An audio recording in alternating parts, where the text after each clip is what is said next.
Hi, welcome to One Word a Day. I'm Sophia, pilot into the universe of Chinese. We are going to continue our journey in learning just a little bit more of amazing Chinese phrases a day. Yesterday, we talked about 孺子可教. That is children, small children. Even if it says 孺子, it means technically the breastfeeding age of children, basically infants. But here in this context, it's just small children. 可教 can be taught, means they are more malleable, they pay more attention, they learn and they pick up, and they are fast learners. Today we have 教 again, and this is the other side of a 教. One side is a learner, the other side is a teacher. So here we talk about 人民教师, and this is the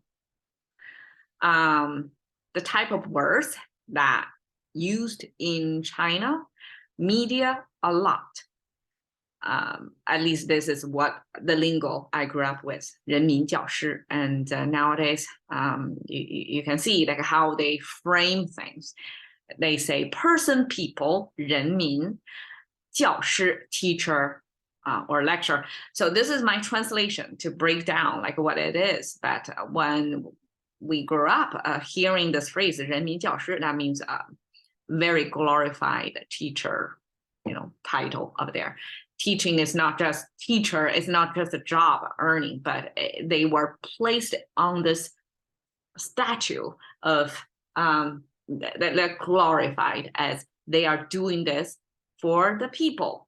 Like any government promoted professions, like teaching, policing, all these government funded functions are glorified. Soldiers, they are like 人民军队, 人民警察, 人民教师. All this have this 4 prefix to their title. This is under the name, the glorified name of serving the people, the mass. Either as an individual person or as the whole collective people.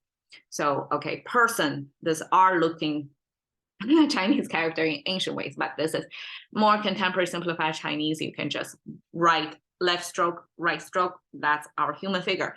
2 legs standing animal. That's the definition of a human. A person, individual, singular.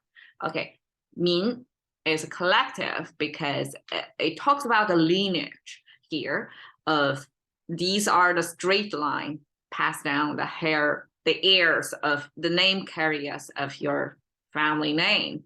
And then these are the sidelines going sideways. That means the daughters who are married off and they don't carry your family names anymore. And they become this sideways going.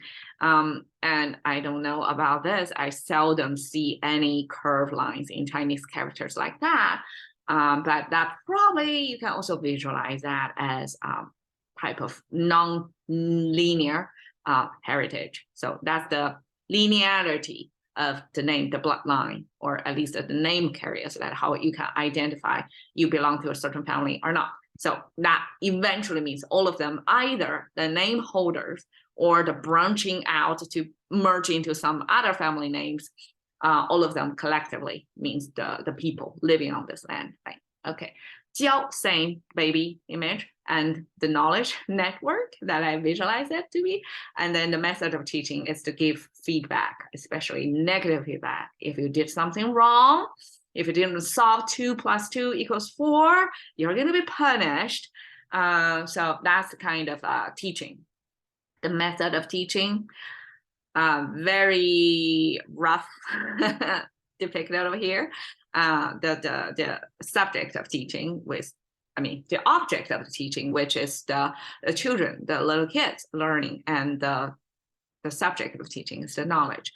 So these components made up of the teaching, the whole transaction of knowledge, generations of understanding of things into younger kids.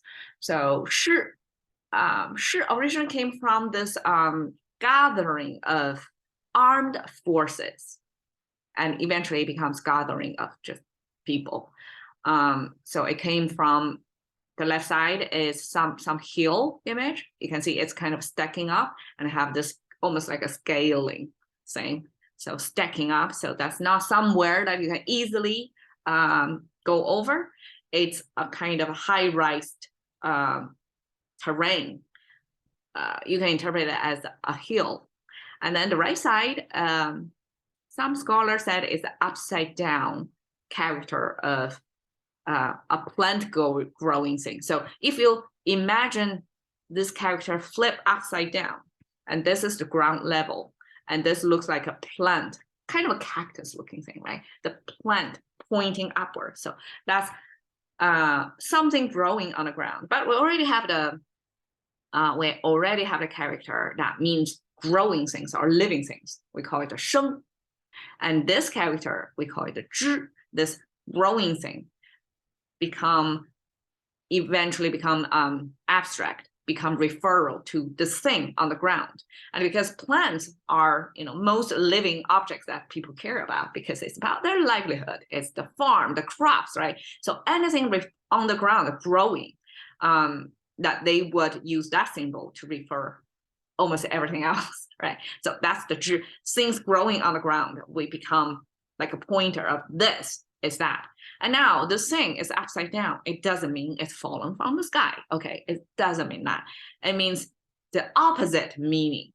Because sometimes the Chinese transform, like flipping this way or that way. A lot of times Chinese characters do that. I find it's amazing. It's a way to transform the same structure, same visual, but flip it in a certain way to give it a second life, a second run of the meaning, right? So in this sense here, 知 is pointing. For example, I have the speaker over here. Pointing 知 is this, right? And when it flipped upside down of that icon, that means something not this, everything else. That means surrounding, it's surrounding. So everything else that's not this. So this flipping sign becomes the negation. So not this, it's everything else, but not this. Okay, so then that becomes surrounding, everything around here, surrounding. I mean, surrounding is a pretty abstract concept, right? But I find this is an interesting way to refer it. It's a negation of this. It's not this. And then it's the surrounding, everything else, right? And then next to the big hill, in ancient times, that means surrounding the hill, right? So imagine you got besieged and your enemy is surrounding the hill you're on top of. So that's a kind of intense moment capturing over here in this character. But beyond the military warfare scenario, this surrounding you can also visualize, and nowadays we use it as a lecture, almost like the teacher, whoever is the speaker in the middle, and then surrounded by listeners around it. So that's a similar setting of anyone but the speaker surrounding, and the speaker is on the high ground, spreading out the word and people are listening all around. And probably that's the ancient way of teaching. So instead of like a classroom setting today, like teacher facing the students all on one side, a teacher on close to the teaching board, ancient ways probably it's just by verbal. There's no blackboard, so to speak. Just speaker standing in the middle and surrounded by all the students in several layers, right?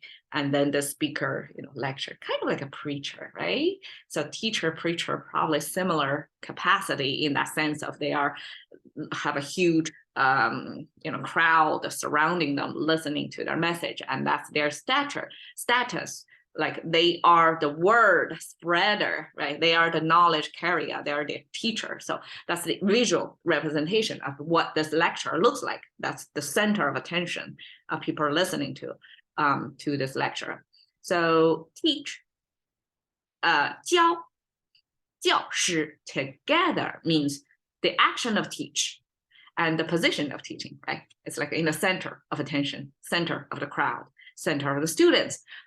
So together, it means teacher. 教师 is, if you learn Chinese a little bit, it's probably one of the first few words that came up. Because vocabularize, if you're a student of Chinese, you're going to learn who you're learning from, which is your teacher. And teacher just translate as 教师. And now I break it down to the action of teaching and the position of teaching. So that's what it's about. And just as I pointed out before, Chinese, probably this is part of the propaganda, right? You can see this is definitely stylized propaganda, kind of following the Soviet Union style of characterizing the human face with, light kind of glorified on them, right? This is a, halo, right? So this is kind of a glorifying visually. This is teacher image back then, and you can see 人民教师光荣, right? 光荣 is simply glory, the glory of people's teacher. And when certain professions, as I listed above, were glorified by the government, they would add this 人民 in front of them to show them they have a higher mission. It's not just for the money. It's almost like they try to legalize their non-profit essence of that. I guess communism, when a society was run in that, a lot of them are run under the name of this glory, of this non-monetary, non-transactional asset you're gained. Like you gain the name, the fame, the respect, the status given by the society because you're a teacher, even if you're poorly paid. You are there for the people, for teaching, to this glorified profession is to have a higher purpose than just making money, right? So that's the, at least back then, what people, what that phrase, the governmental, title given to teacher. They're not just teacher. I think 人民教师 especially refer to the public school teachers because eventually China do have a little bit of private school, for-profit educational institutions or companies formed. Probably they are not regarded as 人民教师 because they are go for the money, but the 人民教师 probably more government public education in the public education system and have this glorified. And if you notice, 人民, does this look familiar to you? Because RMB, the abbreviation of Chinese money, currency, RMB, is people's money. So in translation, it is 人民, this exact 人民, and B is this currency sign. That's an interesting thing to know, that if you know RMB is this 人民币, this people's currency. Again, they glorify even money. I mean, money is kind of the almost like the icon or the symbols for market economy, right? You have to, through transaction, to deal with everything else besides you and the rest of the world. They have to throw the currency, and because that's against the communism ideology, that they have to put this 人民, even money, even currency, have this glorified, halo around them about they are serving the people, basically, for the people currency. Okay, anyways, and 师, I use 师傅. Probably in the West, you have heard of this pronunciation, and 师傅 means Kung Fu master, right? Who are good at martial art. Just the Kung Fu pandas, the mouse, little mouse, that's the 师傅, right? And this 师, same as this one. And that's the positioning of teaching, is the one knowledge holder and surrounded by a crowd of people. What's not there? So people who doesn't have the knowledge gather around the teacher, the master, to learn from him. So that's him or her. Okay, that's the 师 origin, the positioning of 师. And I'm not going to fool today, but 师傅 is a set phrase to mean the Kung Fu master, and the 师 came from this 教师. I mean, share, not came from. They share the same icon. And here are already embedded in English. You already know RMB. Now you know it's 人民币 and 师傅. And now you know it's this 师. And with 教, with teaching action together, they form the teacher's profession. All right, cash intelligence, thinking by one word a day. See you another day.